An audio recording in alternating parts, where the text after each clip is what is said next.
जय हिंद साथियों, वंदे मातरम साथियों। सुशासन की सरकार इसी को कहते हैं क्या कि प्रशासनिक गुंडागर्दी से परेशान होकर बलौदाबाजार जिले और विधानसभा के सुहेला तहसील कार्यालय में बुड़गहन के एक किसान ने अपने बेटे के साथ आत्महत्या करने की कोशिश की। पीड़ित किसान हीरालाल साहू सुहेला थाना क्षेत्र के ग्राम बुड़गहन का निवासी है। वो अपने खेत की जमीन पर कब्जे के लिए राजस्व अधिकारियों के सामने गुहार लगा रहा था, लेकिन राजस्व विभाग के अधिकारी उसको बार बार पेशी में बुलाते रहे, धमकाते रहे, पुलिस थाने में बंद करने की धमकियां देते रहे। बस उसका राजस्व अधिकार उसको नहीं मिला। परेशान किसान को लगा कि अब उसकी जमीन पर उसको कब्जा कभी नहीं मिलेगा और उसने अपने बेटे के साथ जहर खा लिया। एक किसान का जीवन सर्वस्व उसका खेत होता है। खेत के सहारे वो अपने परिवार का पीढ़ी दर पीढ़ी भरण पोषण करता है और उसी खेत से वो पूरे देश का भी पेट भरता है। लेकिन भाजपा सरकार में, पूरे छत्तीसगढ़ में और खासकर बलौदाबाजार जिले में भू माफियाओं के हौसले और उन्हें सत्ताधीशों के संरक्षण से किसान परेशान हैं। अब यदि कोई किसान अपना जीवन खत्म करने की सोच ले तो आप अनुमान लगा सकते हैं कि राजस्व विभाग में कितनी जमकर लूट खसोट चल रही है।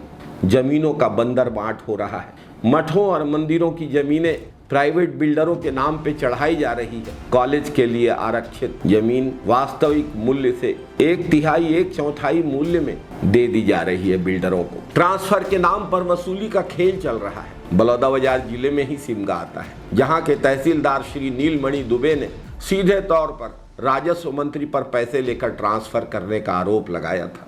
एक महिला तहसीलदार ने आरोप लगाया है कि 9 महीने में उसका 3 बार तबादला किया गया और जब उन्होंने पारिवारिक कारणों से तबादला रोकने का निवेदन किया गया तो उनसे 15 लाख रुपए मांगे गए। किसानों से राजस्व अधिकारी पैसे मांग रहे हैं। राजस्व अधिकारियों से तबादले के लिए, पोस्टिंग के लिए पैसे मांगे जा रहे हैं। आखिर ये पैसों का खेल राजस्व विभाग में जो चल रहा है उसके लिए कौन जिम्मेदार है? अधिकारी पूछ रहे हैं कि किन नियमों के तहत उनका ट्रांसफर किया जा रहा है। अदालत में जाकर याचिका लगाई है, लेकिन राजस्व विभाग और राजस्व विभाग का अमला और मंत्री यह बताने में असमर्थ है। जमीनों की बंदर बांट चल रही है। हमारे बलौदाबाजार के पास रिज्दा नामक गांव के श्री दानीराम वर्मा की जमीन, जो उन्होंने बरसों पहले खरीदी थी और जमीन उनके नाम पे चढ़ गई थी, उस जमीन पे वे काबिज थे, उस जमीन पे लोन ले रहे थे। वो जमीन अचानक एक स्थानीय भाजपा नेता के नाम चढ़ा दी गई और उस भाजपा नेता ने उसको बेच भी दिया।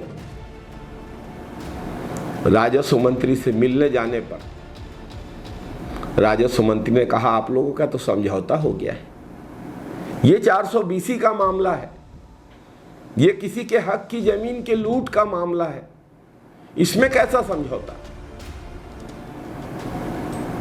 राजस्व मंत्री खुद के गांव में भले ही 50-60 साल से काबिज किसी व्यक्ति की 1 डिसमिल 2 डिसमिल की जमीन तोड़वा दें और उस पर कब्जा कर लें, लेकिन जिसकी जमीन वाकई में उसकी जमीन है उसको नहीं मिलेगी। बलौदाबाजार NSUI के विधानसभा अध्यक्ष श्री सूर्यकांत वर्मा के साथ जो कुछ भी हुआ उसके बारे में सब जानते हैं। उसके लिए कौन जिम्मेदार है?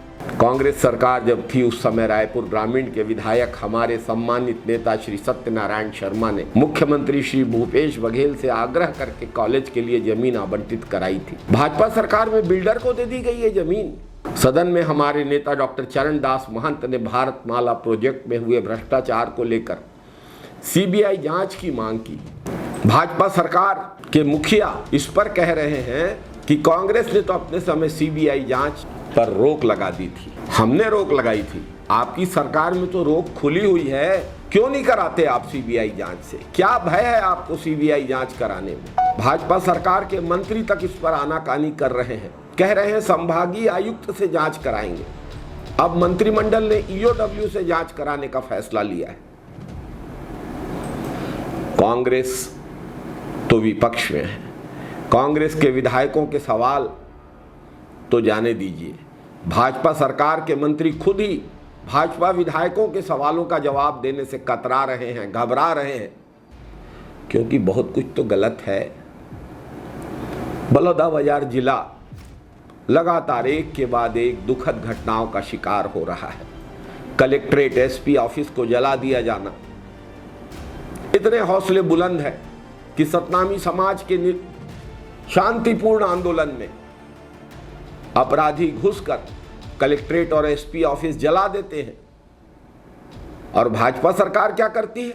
निर्दोष सतनामी समाज के लोगों को, निर्दोष युवक कांग्रेस एनएसयूआई के पदाधिकारियों को जेल में बंद कर देती है 9-9 महीनों तक के लिए। यहां पर क्यों खड़े हो? सिर्फ यह पूछने की वजह से जागरूक युवक ज्ञानेश मिश्रा की हत्या कर दी गई। ऐसा कोई दिन नहीं होता है जब आप अखबार खोलें और उसमें बलौदाबाजार में अपराध की घटनाएं ना मिले। भाजपा सरकार के मंत्री और भाजपा सरकार में प्रशासन सत्ताधीशों के निर्देश पर मजबूर है भ्रष्टाचार की राशि इकट्ठा करने के लिए और सत्ताधीशों को पहुंचाने के लिए, नफरत की राजनीति को बढ़ावा देने के लिए, कानून व्यवस्था की स्थिति संभालने के लिए काम करने का मौका ही नहीं दिया जा रहा है पुलिस को। भाजपा नेताओं के, भाजपा के सत्ताधीशों के बेतुके आदेशों के पालन से फुर्सत मिले तब तो पुलिस कुछ करे। बुरा हाल है हम सब के बलौदाबाजार का। हीरालाल साहू की आत्महत्या की कोशिश ने इसे पूरी तरह से बेनकाब कर दिया है। इसके लिए कभी इन सत्ताधीशों को माफ नहीं किया जा सकता। जय हिंद साथियों, जय छत्तीसगढ़ साथियों, वंदे मातरम साथियों।